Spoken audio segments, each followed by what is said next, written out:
Mereka bilang ini Rp1.000. Ya kan?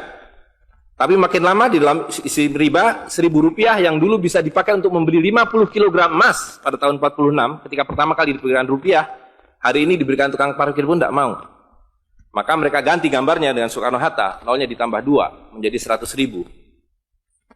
Yang 99.000 dari mana? Ya kan?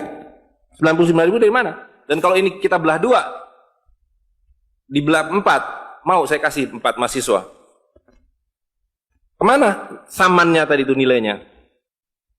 Ya, ini seperti sihirnya Fir'aun yang menjadikan tali sebagai ular. Nah, orang Amerika bilang, pedagang Amerika, saya juga punya kertas sendiri, namanya greenback.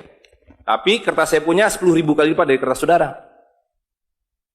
Jadi kalau Bapak Ibu sekalian, adik-adik pergi ke Washington sana, ke New York, bawa uang 100.000. Belum tentu mahasiswa punya uang 100.000 kan? Harus bekerja 2 hari untuk mendapatkan uang 100.000. Pergi ke Washington, saya mau beli Coca-Cola 1 botol. Apa mereka bilang? Apa mereka bilang? Ini kertas funny. This is funny paper. Gak laku. Tapi siapapun datang ke Ternate dengan $100, you punya cengkeh, berikan pada saya. Saya mau beli, you punya Coca-Cola, tapi saya minta 1 truk. Apa yang kita lakukan? Kita berikan Coca-Cola 1 truk, karena mereka bilang, mereka bisa yakinkan kita, selembar kertas mereka 10.000 kali lipat dari lembar kertas kita. Dan mereka bilang, kita punya kertas tidak laku, mereka punya kertas laku di seluruh dunia. Betul nggak? Dengan cara itulah seluruh cengkeh Ternate habis. Pala Ternate habis. Seluruh kekayaan Ternate habis, hanya diganti dengan byte komputer. Dengan cara itulah kemiskinan dan pemiskinan dilakukan oleh para bankir. Jadi banking is crime and bankers are the criminal. Dengan sihir ini. Ya. Nah, dan ini baru satu fase. Saya minta satu tahap lagi untuk menjelaskan dengan uang kertas yang sudah merupakan kezoliman ini, ya, itu menjadi berlipat ganda zolimnya melalui banking system, di mana ini digelembungkan. Kalau tidak ada bank, kalau saya punya uang 100.000 dipinjam oleh Ustadz Nur, maka uang saya habis. Saya akan memiliki kembali kalau dikembalikan. Tapi dengan banking system, kalau uang ini saya hutangkan, dia beranak pinak 20 kali lipat. Uang 100 miliar kalau ditaruh di bank, maka bank detik itu mencatatkan dalam bukunya punya uang 100 miliar. Betul nggak? Dan itu dilegalisir oleh pemerintah, bahwa you boleh mengakui itu sebagai milikmu. Dan bagi bank, uang titipan ini liability, maka dia harus sewakan, dia harus pinjamkan dengan bunga kepada orang yang mau beli rumah tidak bisa beli rumah, mau beli mobil tidak bisa beli mobil. Jangan khawatir, saya beri kredit, tapi harus tahan 10% untuk cadangan, ya kan? Dan semua orang dibikin miskin. Misi pokok bank adalah membuat semua orang miskin, supaya tidak mampu membeli apapun kecuali berhutang melalui bank. Maka ketika 100 miliar ini diterima bank, maka dia bisa mengutar itu 20 kali dengan bunga katakanlah 10%. Maka dia akan mendapatkan dari bunganya saja 180 miliar. Jadi kalau bank bilang saya ngasih bunga hanya 10%, dia akan dapatkan 200%. Dan dari pokoknya yang dia putar itu, maka dia akan dapatkan 20 kali 90 miliar. Coba lihat, maka terciptalah uang 1,9 triliun, hampir 2.000 triliun. Padahal uangnya berapa tadi? 200 miliar. Yang 1,8 triliun dari mana? Angin, sihir. Tidak ada. Itu sebabnya setiap bank dijaga oleh satpam, supaya mengesankan bahwa di bank ada uang. Tidak ada uang di bank.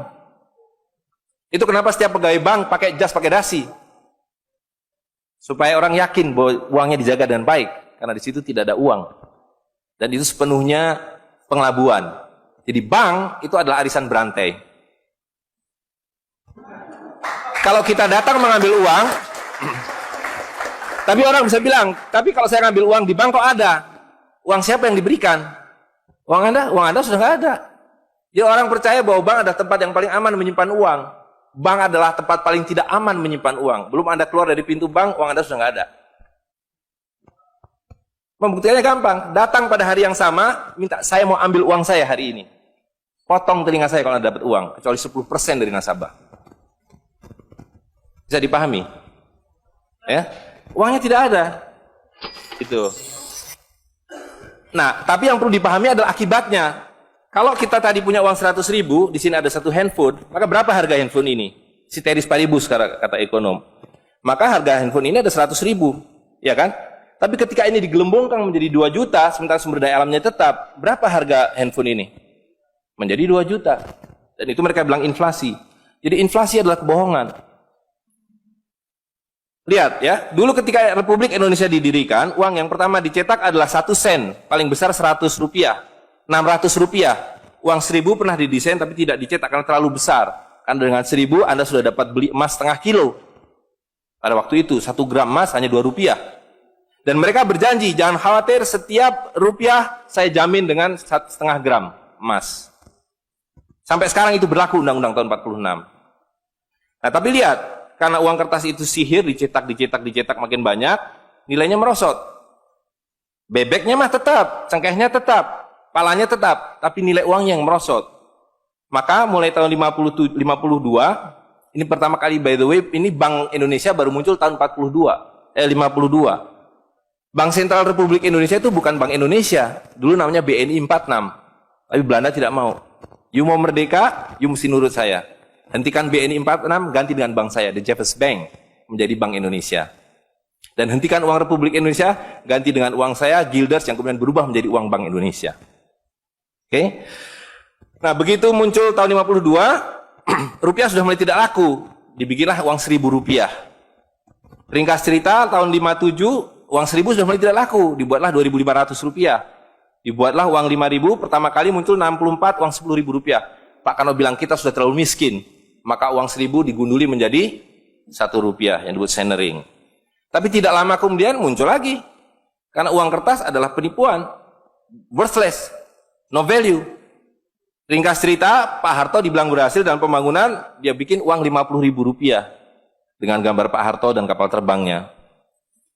Tapi inilah ilusi yang lain. Inilah sihir yang lain. Semakin besar uang Anda bukan semakin kaya.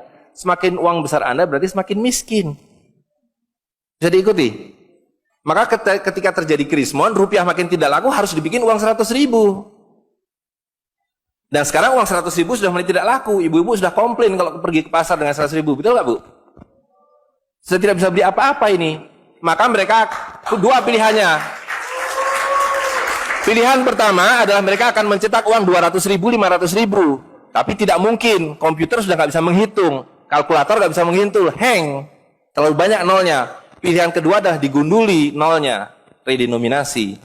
Jadi redenominasi itu bukan untuk mengatasi inflasi, tapi untuk menutupi inflasi. Jadi itu adalah pengelabuan di atas pengelabuan, di atas pengelabuan, di atas pengelabuan. Gitu. Ya. Jadi secara real, uang 100.000 ini dulu ketika Pak Harto masih berkuasa, menjelang jatuh itu, kalau dibelikan telur, dapat 50 kilo. Masih ada yang ingat gak, Bu? Kalau ibu-ibu ingat pasti. 1 kilo telur harganya 2.000 rupiah. Begitu Pak Harto jatuh, dibilang ini gara-gara krismon, uangnya sama, walaupun ini belum ada waktu itu, karena ini masih 50.000 aja udah besar waktu itu. Uang yang sama dengan telur yang sama, tiba-tiba dibawa ke pasar, saya mau beli telur. Bu, hari ini tidak dapat 50 kilo lagi, hari ini cuma dapat 13 kilo. Karena daya belinya, telur sekarang 7.500. Dan hari ini, kalau di pasar Ternate berapa, Bu, harga telur sekilo? Hari ini. Di Jakarta 20.000. Dan telurnya sama. 1 kilo itu isinya 16 butir, 17 butir, 18 butir. Uangnya sama.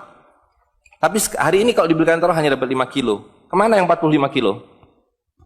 Itu yang mereka rampok. Itu yang mereka rampok. Dengan melalui apa yang mereka sebut inflasi. Tapi sebenarnya dengan cara penggelembungan uang. Kertas yang terus-menerus nilai. Nah, satu lagi Pak ya, saya minta ini karena ini penting sekali. Ini penting sekali. Nah, sistem zalim ini kemudian difikskan dalam satu sistem politik yang disebut nation state pada level global, kan judulnya kan globalisasi uang. Jadi negara bangsa itu diciptakan oleh para bankir pada abad ke-20. Jadi waktu Indonesia merdeka, Singapura merdeka, Malaysia merdeka, Afrika merdeka, itu bukan kemerdekaan spontan, tapi didesain. Didesain karena kalau dulu mereka mau merampas cengkeh orang Ternate, mau merampas kepala orang Ternate, dia harus bawa serdadu ke sini, dia harus ambil cengkeh dan palanya, repot kan? Maka dengan menciptakan uang kertas, mereka tetap bisa mengambil cengkeh orang Ternate, mengambil pala orang Ternate tanpa harus kirim serdadu di sini. Dan karena itu saya kasih merdeka. Tapi satu mesti bikin bank sentral, kedua pakai uang kertas. Supaya saya tetap bisa membeli 1 barel minyak Anda dengan harga 4 sen dolar. Karena mencetak uang ini biayanya hanya 4 sen, 500 rupiah. Ya, jadi berapapun harta yang kita punya bisa dibeli dengan cara itu. Nah, lalu tadi saya sudah ceritakan uang kertas itu dimunculkan bersamaan dengan konsep negara nasional plus hutang negara. You boleh merdeka tapi you miskin. Rakyat penyakitan, rakyatmu bodoh. Tapi jangan khawatir, saya punya uang. Sekolahkan rakyatmu, bikin pembangunan, saya kasih hutang. Ya kan? Nah, jadi tugas pemerintah itu, republik, adalah satu, mengambil hutang dari bank, menghabiskan utang itu melalui apa yang disebut APBN. Lalu dulu mereka tanya, jadi bagaimana saya membuat APBN? Jangan khawatir, sekolahkan anak-anak perintar kamu ke Berkeley, ke Chicago, ke Harvard. Mereka dididik untuk membuat pembangunan. Lalu dikasih paket hutang dan diajari kalau nggak bisa kirim konsultan seperti John Perkins dan sejenisnya. Lalu ada satu pertanyaan, bagaimana kami membayar hutang kami kalau begitu? Mereka bilang, you punya 200 juta rakyat, pajaki rakyat kalian. Pajaki rakyat kalian. Kalian punya pala, punya cengkeh, habisi hutang kalian. Karena you membayar hutang, kalau kita hutang 5 miliar dolar setiap tahun, apa mereka kasih berkoper-koper dolar? Apa yang mereka kasih ke kita? Mereka hanya mengetik di komputer, 5 miliar dolar, ting, masuk ke Bank Indonesia. Nanti Bank Indonesia tinggal kirim ting ke Bappenas, Bappenas ting ke departemen-departemen itu. Tapi ketika kita mau membayar hutang mereka, bisa kita mengetik di komputer 5 miliar dolar, ting, dibayarkan ke Bank Dunia? Nggak bisa, you mesti punya devisa. Dari mana kami punya devisa? You mesti beli dolar kami. Caranya tebang hutan kalian, habisi boksit kalian, habisi mineral kalian. Betul nggak? Nah, jadi itulah yang terjadi di dalam sistem Fir'aun sekarang ini, bahwa pemerintah itu didesain hanya untuk mengambil hutang dari bank, menghabiskan melalui APBN dan proyek, kemudian memajaki rakyat. Karena itu pajak semakin hari semakin tinggi, semakin banyak, semakin tinggi, semakin banyak. Gitu. Nah, jadi kalau digambarkan seperti ini, ya kan? Wilayah domestik nasional itu adalah demokrasi. Supaya kalau 5 tahun harus ganti. Kalau ada presiden, ada perdana menteri yang tidak nurut pada para bankir, out. Tapi para bankir tidak pernah berganti, mereka turun-temurun, perusahaan swasta, anak beranak pinak. Ini kira-kira hanya 400 keluarga di dunia ini yang menguasai seluruh sistem keuangan dan politik. Jadi kita ini sekarang utangnya tiba-tiba sudah 2.100 triliun. Padahal tahun waktu Pak Harto jatuh itu utangnya hanya berapa? 50 miliar dolar, 500 triliun. Sekarang sudah 2.000 triliun. Dan begitu kurs dolar berubah, utang kita nambah. Gitu. Dan BI tidak pernah memenuhi janjinya, karena tugas pokok BI adalah menjaga stabilitas kurs, tidak pernah bisa. Dan tidak akan pernah bisa. Apapun yang dilakukan, karena memang tidak ada nilainya. Gitu. Nah, jadi sebagai penutup, maka apa yang harus kita lakukan adalah membalik seperti yang mereka dulu lakukan. Yang mereka dulu lakukan adalah mengambil emas dan perak dari orang tua kita, mereka lebur menjadi batangan, dia simpan di berangkas, dan kepada kita dikasih toilet paper ini, kata Mahathir Muhammad. Maka yang harus kita lakukan sekarang sebelum ini jadi apa? Oncom. Lebih berharga oncom. Tukarkanlah menjadi emas dan perak, menjadi dinar dan dirham, dan kemudian gunakan untuk muamalah. Karena Nabi sudah mengatakan akan datang satu zaman di mana semua yang kamu miliki tidak ada harganya, kehabisan nilai, kecuali dinar dan dirham, kecuali emas dan perak. Jadi kalau dilihat, ya dolar dalam dinar atau dinar dalam dolar dalam 10 tahun terakhir, 2004 itu cuma 54 dolar, hari ini sudah di atas 250 dolar. Dan lihat, menipunya uang kertas ya, kalau kita pakai untuk menyimpan naik haji, kalau Anda menabung dolar, maka tiap tahun naik. Saya sudah hitung ini, dan ini valid sekali. naik setiap tahun itu 3,5%. Kalau Anda menyimpan rupiah, setiap tahun naik 5%, nggak nyampe-nyampe. Tapi kalau Anda menyimpan dinar, maka dia akan turun 8% setahun. Jadi tahun 2000 naik haji butuh uang 21 juta rupiah. Kalau dinar butuh 71 dinar. Tapi hari ini kalau mau naik haji butuh hampir 40 juta rupiah. Dengan dinar cukup dengan 16 dinar. Jadi dulu kalau punya rupiah naik haji satu orang, sekarang sampai Dubai suruh pulang. Nggak cukup uangnya. Tapi dengan dinar dulu naik haji satu orang, sekarang bisa naik haji 4 orang. Dengan kata lain, kalau Bapak Ibu sekalian serahkan cengkeh Bapak Ibu sekalian dan menerima uang kertas, Anda 4 kali miskin. Detik itu juga dalam konteks ini. Maka serahkanlah cengkeh dan katakan, saya mau serahkan cengkeh, bayar kami dengan dinar. Bayar kami dengan dirham. Saya serahkan pala kami, bayar kami dengan emas dan perak. Saya tidak mau uang palsu ini, uang-uangan ini. Saya mau uang yang sebenarnya, uang dari Rasul SAW. Ya, gitu. Dan harga minyak ini palsu semua. Dibilang minyak naik turun naik turun, tidak ada yang minyak naik. Kalau dengan dolar dia naik terus, tapi dengan dinar dia flat. Sekali lagi, bahwa sumber daya alam itu terbatas, maka alat tukar pun harus terbatas. Jadi ketika kita menggunakan kertas ini digelembungkan. Tapi ketika Anda menggunakan emas dan perak, ini sama. Maka sekali dia punya alat tukar, nilai tukarnya dari zaman Rasulullah SAW seekor kambing, hari ini 1 dinar dapat seekor kambing. Zaman Nabi dapat seekor ayam 1 dirham, hari ini dapat seekor ayam. Tidak ada yang berubah. Sekali lagi pemiskinan itu adalah dibikin oleh sistem. Dan tadi sudah disampaikan bahwa dari tahun ke tahun, di dalam slide yang sebelumnya dalam penjelasan itu, bahwa dinar dan dirham itu selalu dicetak oleh para sultan. Jadi lihat, ketika para sultan berkuasa, para sultan berikan emas dan perak pada rakyat. Para sultan kemudian disingkirkan, diganti oleh para bankir, emas dan perak mereka ambil, diberikan kertas. Itu yang terjadi dari abad ke-19. Maka alhamdulillah pada hari ini kita melihat bahwa kesultanan sudah kembali dengan dinar dan dirham.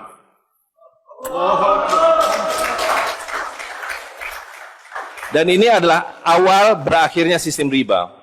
Ini adalah awal dari janji Allah SWT, yamhaqu riba wa yurbi sodakotan. Aku suburkan sedekah dan aku hancurkan riba. Kehancuran riba ditandai dengan seperti apa yang dikatakan Nabi, kehancuran mata uang kertas. Suka atau tidak suka, terima atau tidak terima, ini adalah awal kehancuran. Dan karena itu yang harus kita lakukan adalah supaya kita tidak ikut hancur di dalamnya, kita songsong kembalinya dinar dan dirham. Dan itu berarti kembalinya sultania. Dan Ternate adalah awal dari kembalinya dinar dan dirham dan sultania bersama dengan Kesultanan Cirebon, bersama dengan Kesultanan di Sulu.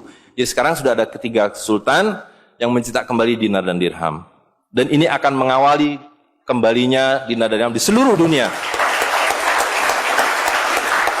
Jadi kalau pada abad 15, abad 16, abad 17 bangsa Ternate sudah sampai ke Madagaskar, sudah sampai ke negeri atas angin di Spanyol, maka pada abad 21 kembali Ternate sampai Spanyol.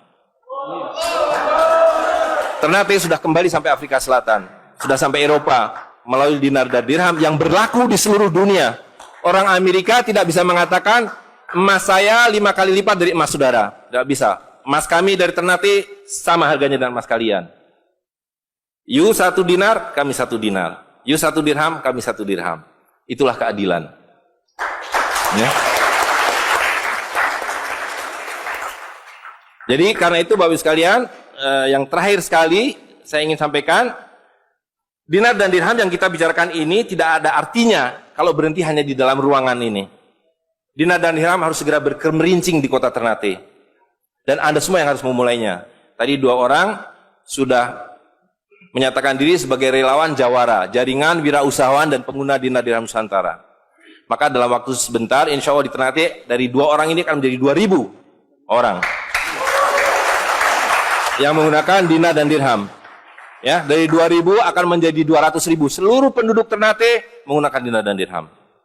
Dan Kanjeng Sultan dari beberapa waktu yang lalu sudah mulai membagikan zakat dalam dirham. Jadi di Ternate itu sekurangnya sudah ada 1.000 orang memiliki koin dirham yang dibagikan oleh Sultan. Dan itu adalah awal. Ini baru awal dari kembalinya Islam dan berakhirnya kezaliman. Jadi sekali lagi Bapak Ibu sekalian, marilah segera ya ular-ular Fir'aun itu kita akhiri dengan cara yang sangat mudah, yaitu kita mentaati perintah Allah SWT. Allah SWT mengatakan wa halalul bai' wa harramar riba. Aku halalkan berdagang dan aku haramkan riba. Dan uang kertas adalah riba par excellence. Di dalam uang kertas ini ada 2 riba sekaligus. Ya, jadi saya kira itu saja. Saya mohon maaf mengambil waktu agak terlalu banyak, tapi ini penting karena supaya clear semuanya. Ya, karena ini baru pertama kali dibicarakan di Ternate. Demikian, assalamualaikum warahmatullahi wabarakatuh.